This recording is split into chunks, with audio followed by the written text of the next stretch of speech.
primeiramente me reapresentar. Sou Eduardo Torto Meneghelli, de Balneário Camboriú. Trabalhamos na Casa Centro Espírita Bezerra de Menezes, aqui no bairro dos Pioneiros. E fico muito feliz em retornar a essa Casa Espírita, a Paz do Senhor, de Joinville, mesmo que seja virtualmente. Nesse momento, vamos elevar o nosso pensamento a Deus, a Jesus, à espiritualidade maior, aos trabalhadores da Casa Paz do Senhor, aos trabalhadores espirituais que nos envolvem todos os dias, e pedir a eles, e agradecer a eles também, por esta grande oportunidade do uso tecnológico para saciar a nossa necessidade de encontro à Palavra de Deus, de encontro às nossas necessidades, para que nós possamos ser mais solidários, mais abnegados, mais pacientes e mais calmos. Pedimos a Ti, Jesus, a permissão para que nós possamos conduzir esse trabalho do Centro Espírita Paz do Senhor nesse dia de hoje. E se for necessário, que Jesus permita que a espiritualidade possa nos intuir. Assim, damos por aberto os trabalhos de palestras abertas ao público no domingo de hoje. Que assim seja. Então, um bom dia a todos vocês que estão nesta sala virtual, que estão nos ouvindo. Hoje nós vamos conversar um pouco sobre o perdão incondicional. E vamos tentar fazer com que a gente possa sentir essa grande necessidade. Durante a Primeira Guerra Mundial, os estrategistas militares consideraram como se a guerra é que deveria acabar com todas as guerras, do que se equivocaram. Aconteceu algo calamitoso, que naquela época não recebeu o apoio da cultura terrestre. Foi uma ocorrência profundamente lamentável do genocídio armênio. Quando os turcos otomanos invadiram a Armênia em 1915, essa guerra, vergonhosa como são todas as guerras, iria ser apresentada mais tarde como uma das chagas da humanidade. Essas chagas perversas que caracterizam ainda o nosso egoísmo, que assinalam ainda hoje os tremendos preconceitos que ainda vivenciamos em nossas culturas. Durante 2 anos, entre 1915 e 1917, foram assassinados 1.500.000 armênios, pelo crime de pertencerem a outra etnia. Além das mortes, outros milhões de cidadãos que foram mandados para o exílio, por simplesmente também pertencerem a outra etnia, que tiveram suas vidas também destroçadas. Esse genocídio perverso, que é uma nódoa, uma mancha na cultura da sociedade terrestre, está hoje narrado em breves palavras em uma obra publicada nos Estados Unidos, que leva o título O Perdão Radical. É uma obra de um pastor evangélico tchecoslovaco. Hoje ele é cidadão norte-americano e o pastor faz uma análise do comportamento da criatura humana sobre os vários aspectos dos diferentes períodos da história mais recente. Dr. Brian Zahnd, o pastor, analisa esse genocídio sob o aspecto de um acontecimento ao narrar a história de uma família, que nós hoje tentaremos recontá-la com a mesma emoção de quando ouvimos pela primeira vez essa história, na voz do grande orador e divulgador da doutrina espírita e divulgador do bem de Jesus e das leis da providência, Divaldo Pereira Franco. Era primavera na aldeia, e repentinamente um pilotão adentra-se no lugarejo, semeando o pânico a todos que ali se encontravam. O pilotão acerca-se de uma casa relativamente abastada, e aquele que vem à frente, o comandante, um homem de estatura baixa, forte, com boné descendo-lhe a testa, olhos miúdos de crueldade, arromba a porta da suposta mansão e adentra-se. A família está reunida para a refeição em torno da mesa. E sem qualquer motivo, se há algum motivo para o crime, saca o revólver do coldre e mata. Mata sem dar uma palavra o chefe da família. Em ato contínuo, volta a arma para a senhora e ceifa-lhe também a vida. À mesa, as jovens, estarrecidas, são tomadas de impacto e entram quase em demência. Aquele biotipo da perversidade toma as duas meninas mais jovens, atirando-as aos chacais. Aqueles serventuários do prazer e da loucura, que a estrupam ali mesmo, que as utilizam até a morte. E ele, em pessoa, separa a jovem mais velha, uma menina de 15 anos, e a leva para o seu bordel particular, aonde havia outras jovens armênias também presas, para acessar a saciedade do sexo transviado. Ali, então, ele experimenta as humilhações mais covardes. Depois da jovem ter a vida despedaçada, ele investe para destruir-lhe a alma, e durante mais de um ano ela padece nas mãos desse homem cínico, covarde, até que quando ela está transformada em um saco de ossos e pele, numa certa noite, consegue fugir daquele lugar, desaparecendo no meio da noite. E os anos sucederam-se. Veio a paz, o fim da guerra. E a história? A história se encarrega de colocar nas páginas do esquecimento a trajetória inominável daqueles dias. Aproximadamente 10 anos transcorridos, uma jovem enfermeira destaca-se pelo sentido de humanidade. Ela reside em Istambul, na veneranda capital da Turquia, e ali desvela-se por ser portadora da faculdade imensa de amar. Sobretudo pelo devotamento aos pacientes terminais, que a exigiam assistência de quase 24 horas por dia, tornando-se famosa e, ao mesmo tempo, apagando-se no seu anonimato.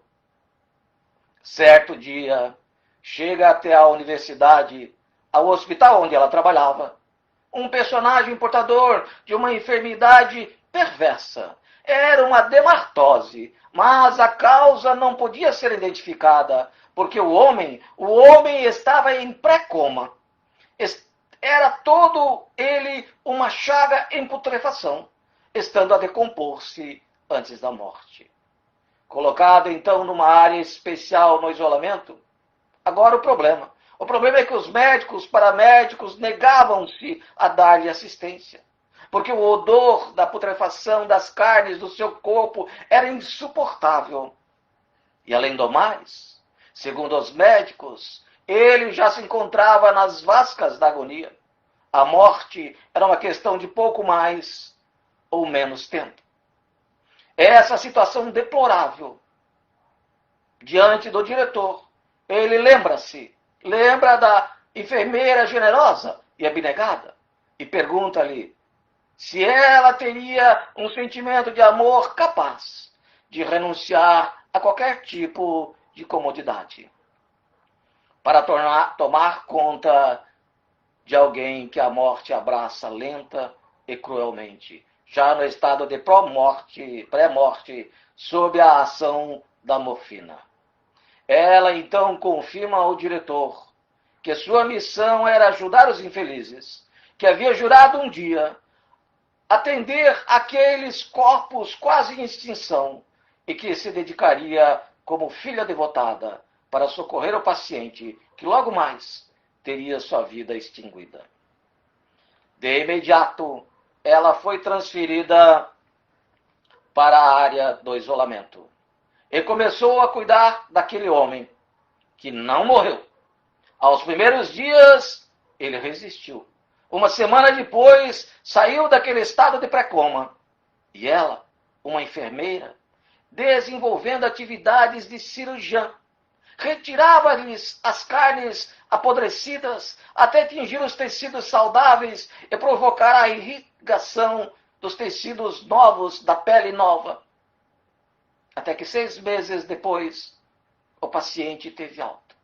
Ao ser considerado livre, agora com as imensas cicatrizes da enfermidade degenerativa, ele dirige-se ao presidente da instituição, o diretor, para agradecer-lhe e afirma com muita clareza que vai notificar o governo turco como fora bem tratado e o benefício que tivera recebido para que aquela entidade fosse beneficiada com favores da República. Mas então o chefe da clínica lhe explica que nada mais fez do que atender ao seu dever, mas que a clínica não realizara nada demais a seu respeito. E sim aquela jovem, disse o chefe da instituição, apontando para a jovem que acabara de atravessar o corredor da clínica. Uma jovem entre seus 26 e 27 anos de idade, normalmente silenciosa, discreta, de vista baixa. O chefe da instituição continuou dizendo àquele homem se ele tinha a sua vida novamente, porque fora resgatada pelas mãos daquela jovem enfermeira, que fosse agradecer-lhe então. O paciente sorriu e disse ao chefe que lembrara dela sim, e comentou que a jovem enfermeira era um anjo, estava sempre silenciosa, respondia às questões através de monossílabo. Sim, não era de falar muito, mas atendia-o como se fosse uma filha devotada. Então, ele saiu atrás dela pelos corredores da clínica, a cercou-a num corredor, estendeu-lhe a mão para agradecê-la e falou do seu júbilo. Como a instituição era pública, ele pretendia notificar as autoridades de saúde da Turquia a fim de promovê-la com um sentimento de gratidão pelos cuidados que havia recebido.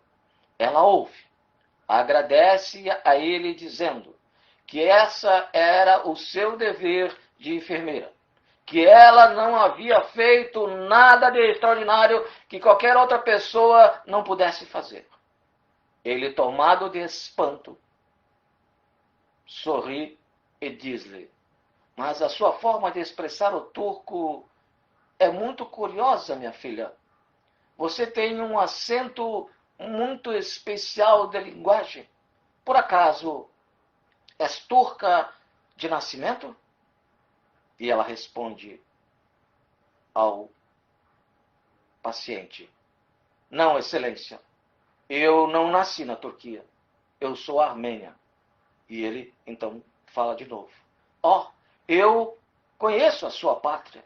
Durante as guerras, a guerra dos anos 1915 e 1917, eu estive lá, visitei várias cidades, conduzi um pilotão, estive em várias aldeias. De que lugar você é?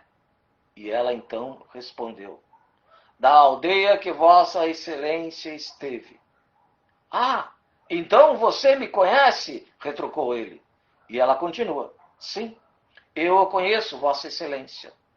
Especialmente porque naquele dia de primavera pela manhã, Sua Excelência, comandando o seu pelotão, adentrou na minha casa como um animal, derrubou as portas e diante de nós, as suas filhas, assassinou o nosso genitor friamente e depois, covarde como um rato, voltou-se contra minha mãe e ceifou-lhe a vida. Em ato contínuo, tomou das minhas 2 irmãs, umas meninas ainda, e as atirou à sua tropa famélica e transvaliados, que as mataram diante de nossos olhos estarrecidos, estuprando-as, quase devorando-as vivas. Eu lembro-me de Sua Excelência, que me levou de escrava ao seu bordel, que ali desgraçou a minha vida, despedaçou os meus sentimentos já destroçados e manteve-me em cárcere privado até que eu fugira. É claro que eu me lembro de Sua Excelência. Ele, então, paralisado, palideceu, e a mão ainda estendida tremia. Então ele perguntou com uma voz rofenha, rouca, trêmula: quando eu cheguei a esse hospital, em estado de coma, e você foi cuidar de mim, você já me reconheceu? Sim, Vossa Excelência. Toda vítima reconhece o seu algoz, onde quer que ele esteja. Mas, lamentavelmente, os algozes não reconhecem as suas vítimas. E por que você não me matou? Ele afirmou. Por quê? Ela respondeu. Porque se eu o matasse, eu teria sido tão vulgar quanto Sua Excelência. Se eu o matasse, eu não teria cometido um crime convencional. Eu iria contra tudo aquilo que eu acredito, que eu construí durante todo esse tempo. Mas confesso que tive vontade, porque dos anos que nos separam daquele dia inovidável da destruição da minha família, eu jurei que eu o encontraria em qualquer lugar desse mundo e que eu o mataria pouco a pouco com ácido, só para vê-lo agonizar, covarde, cínico, até a morte. Eu cheguei a treinar a melhor maneira de assassiná-lo, só para me vingar, para sentir o gosto da vingança. Mas, nesse meio tempo, eu tive a oportunidade de conhecer um judeu que foi plantado na cruz, e cujo crime que ele cometera era amar os seus irmãos. E quando ele estava na aflição da agonia, ele deu um grito e pediu ao seu pai que daquela hora perdoasse, porque aqueles cruéis perseguidores não sabiam o que estavam fazendo. Eu, Vossa Excelência, eu não sou muçulmana, eu sou cristã. E então, te perdoo, perdoei-o de todo o meu coração. Não existe crimes imperdoáveis. E agora, eu lhe estendo a mão para apertá-la e dizer-lhe, lá de dentro do meu coração, com toda a verdade, eu o perdoo, meu irmão.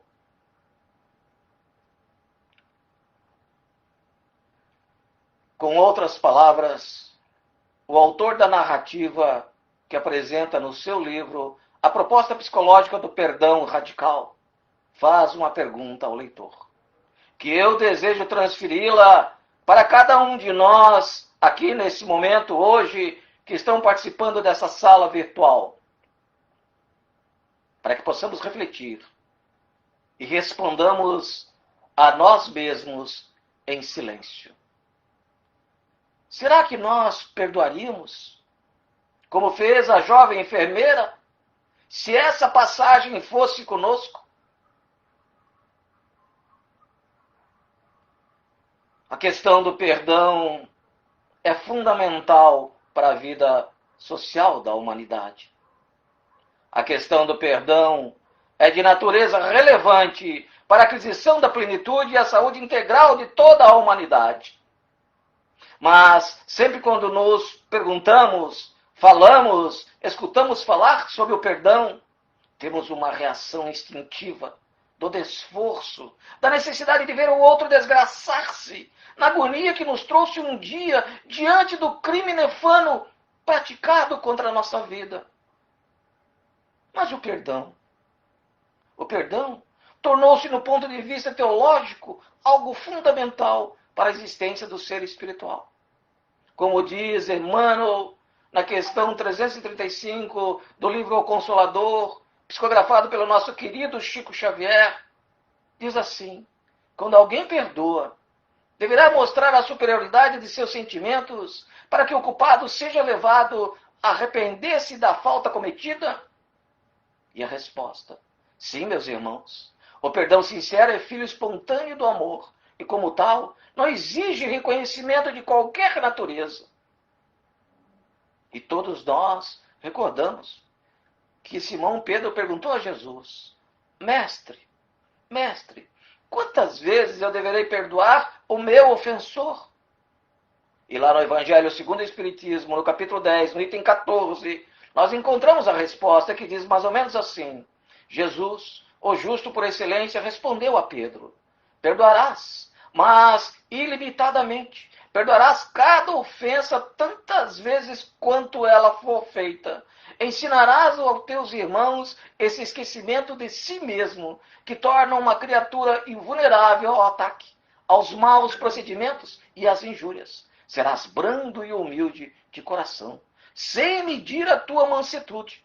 Farás, enfim, o que desejas que o Pai Celestial por ti faças. Porque o perdão é bom para quem concede e não só para quem recebe.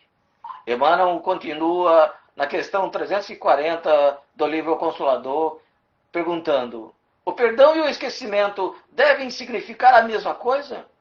E a resposta é essa. Para a convenção do mundo, o perdão significa renunciar à vingança, sem que o ofendido precise olvidar plenamente a falta do seu irmão. Entretanto, para o espírito já evangelizado, perdão e esquecimento devem caminhar juntos, sim, embora prevaleça para todos os instantes das existências a necessidade da oração e da vigilância. Aliás, a própria lei da reencarnação nos ensina que só o esquecimento do passado pode preparar a alvorada da redenção. E mais, no Evangelho segundo o Espiritismo, no capítulo 10, no item 4, Allan Kardec deixa essa pequena reflexão, que o esquecimento das ofensas é próprio da alma elevada. E eu vos pergunto, o que estamos fazendo neste planeta, neste momento? Todos nós estamos com o mesmo e temos o mesmo objetivo, que é de nos evoluirmos. Se nós estamos aqui para nos evoluirmos e sabemos que a reencarnação nos ensina que o esquecimento do passado pode preparar a alvorada da redenção, é porque se nós lembrássemos de tudo o que já fizemos também em outras vidas, talvez nós não conseguiríamos amar os nossos filhos, os nossos pais, os nossos amigos, os nossos esposos, as nossas esposas. Deus é tão bondoso que nos diz que o esquecimento das ofensas é próprio da alma elevada. Se nós estamos aqui para nos elevar, vamos elevar as nossas almas. Vamos aprender a perdoar do fundo do coração. Como Jesus ensinou a Simão Pedro, através dos esquecimentos. Eu sei que em qualquer segmento religioso, bem como numa casa espírita, eu não deveria estar falando da falta de perdão, que falta de sensibilidade a minha. Peço desculpas a todos os ouvintes, pois acreditamos que todos nós que estamos aqui hoje nesta sala virtual não temos mais nenhum problema com o perdão, em perdoar. Alguém tem problema de falta de perdão aqui ainda? Pois é, todos nós, com certeza todos nós, ainda todos nós temos problemas com a falta de perdão, sim. E será que nós já somos capazes de perdoar os nossos erros? Porque é muito difícil para o nosso orgulho, para o nosso egoísmo, para a nossa vaidade, descobrirmos e aceitarmos e acreditarmos que nós tenhamos erros. E alguém neste momento pode estar pensando: mas Eduardo, se é difícil nós nos perdoarmos, como iremos perdoar os outros? Lá no Evangelho segundo o Espiritismo, no capítulo 10, no item 14, Allan Kardec nos alerta dizendo assim, e isso é bem para nós mesmos, diz assim: espíritas, jamais vos esqueceis do que, tanto por palavras como por atos, o perdão das injúrias não deverá ser um termo em vão.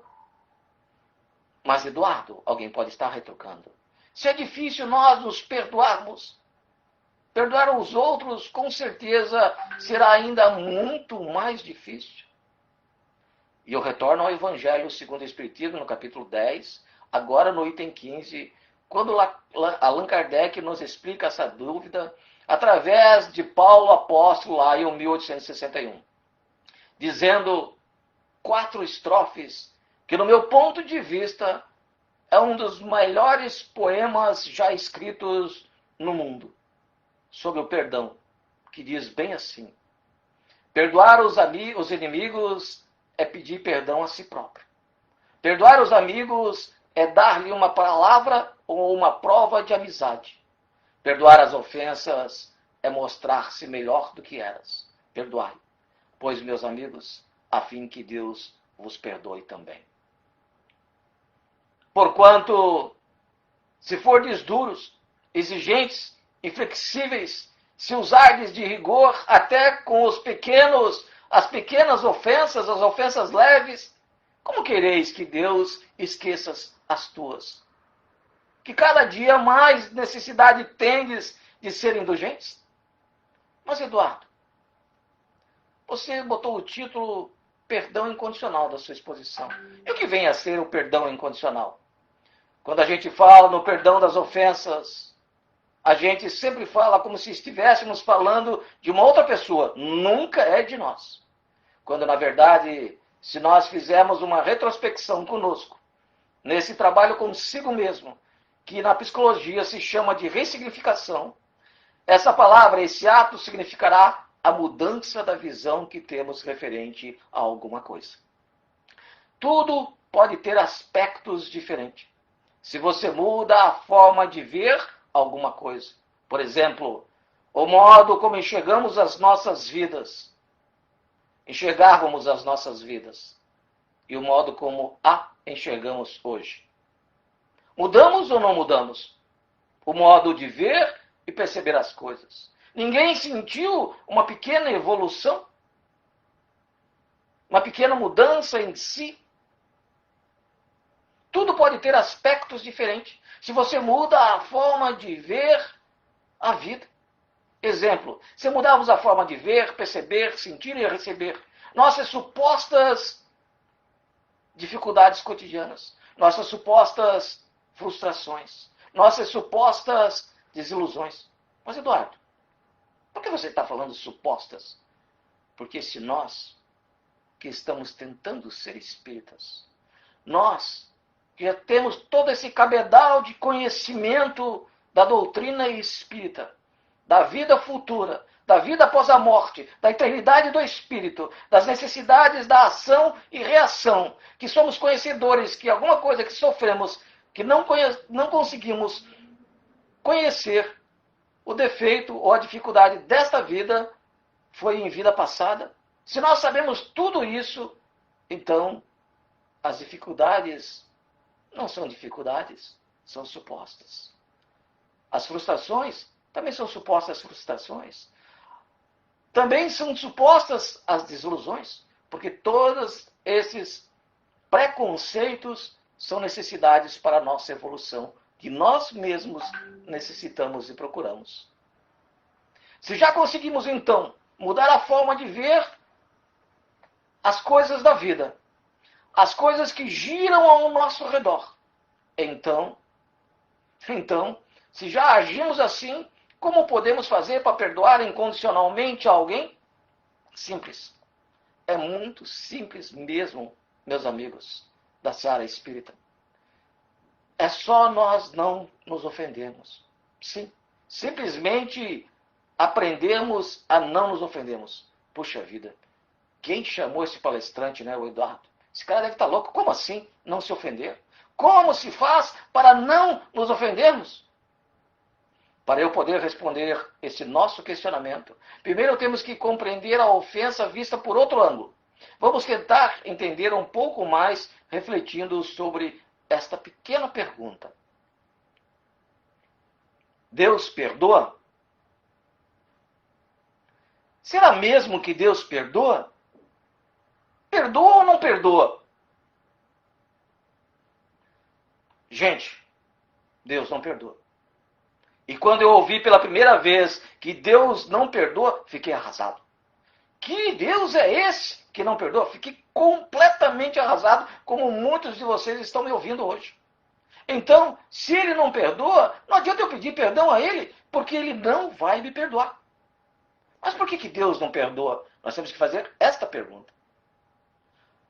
Porque para você perdoar, o que você precisa fazer ou ter primeiro? É se ofender. Deus jamais, em toda a sua plenitude, em toda a sua bondade, em toda a sua sabedoria, em toda a sua oniposidade, jamais se ofende.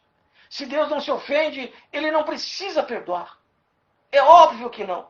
Então, segundo Francisco de Assis, a resposta para o perdão incondicional é se tornar inofendível. Para tanto, gente, temos que trabalhar e praticar o quê? Temos que trabalhar muito a nossa humildade verdadeira. Temos que trabalhar a nossa solidariedade, a nossa caridade, a nossa compaixão. Temos que trabalhar muito a nossa reforma íntima. Além da humildade, o nosso orgulho, a nossa vaidade e o nosso egoísmo. Pois aquele que não é humilde, é orgulhoso, é vaidoso, é egoísta, sofrerá muito quando a questão de perdoar for de coração. Essa é uma pequena receita para aprendermos a entender ou compensarmos a entender e combater as ofensas. É, em primeiro lugar, aceitar as nossas provas com humildade, sem questionar a Deus, a Jesus ou qualquer divindade. Como nós temos o hábito, às vezes, de dizer, por que eu sofro? De vez nós dizemos, Jesus, Deus, me dê forças para continuar. É não ser orgulhoso diante de nossas conquistas, que nós envaidecemos se nós somos meros merecedores. E não ser vaidoso pelas oportunidades que nos são oferecidas. Não nos exibimos. Nós não somos mais do que ninguém, porque nós estamos no mesmo barco, no mesmo planeta, na mesma escola, no mesmo hospital. É não sermos egoístas para com nós mesmos. É olharmos no espelho vital da vida e percebemos a nossa pequenez diante do universo imenso que temos que descobrir ainda e conceber, porque o nosso intelecto ainda não consegue. Então, se somos ou se estamos tentando ser humildes, não somos mais tão orgulhosos, não somos mais tão vaidosos e nem tão egoístas, não precisamos perdoar ninguém. Assim, o perdão incondicional se torna um fato. É como se você não se ofendesse. Então não precisa mais perdoar se alguém tomar o seu lugar no ônibus, se sentar na sua frente, se buzinarem no trânsito para você, se não lhe derem o devido valor que você acha que tem. Você não se importará mais com essas pequenas coisas. Porque, na verdade, nunca foi entre você e ele. Porque sempre foi entre você e Deus. Então, é com Deus que nós temos que realmente tratar. Não é com o outro. Então, se você muda o jeito que você enxerga a si mesmo, não será tão difícil assim de enxergar como são os outros. Ou como os outros são. E perdoá-los. Pois todos nós estamos aqui, como eu já disse, neste planeta, tentando a mesma coisa, nos evoluímos. A lei divina é uma só, isto é, a lei do amor, que abrange todas as coisas e todas as criaturas do universo, sem exceção. Perdoar faz parte da grandeza do Espírito. Sim, meus irmãos, o perdão sincero é filho espontâneo do amor, e como tal, não exige reconhecimento de qualquer natureza. Lembrem-se, como disse Kardec, perdoar aos inimigos é pedir perdão a si mesmo. Perdoar os amigos é dar-lhe uma prova de amizade. Perdoar as ofensas é mostrar-se melhor do que eras. Perdoai. Perdoai, pois, meus amigos, a fim de que Deus também vos perdoe. Meus caros amigos, Centro Espírita Paz do Senhor de Joinville, obrigado por esta oportunidade a todos, aos espíritas, simpatizantes e convidados a participarem dessa exposição. Nesse momento, agradecemos à espiritualidade, o grupo de trabalho espiritual, bem como os trabalhadores desta casa de Joinville.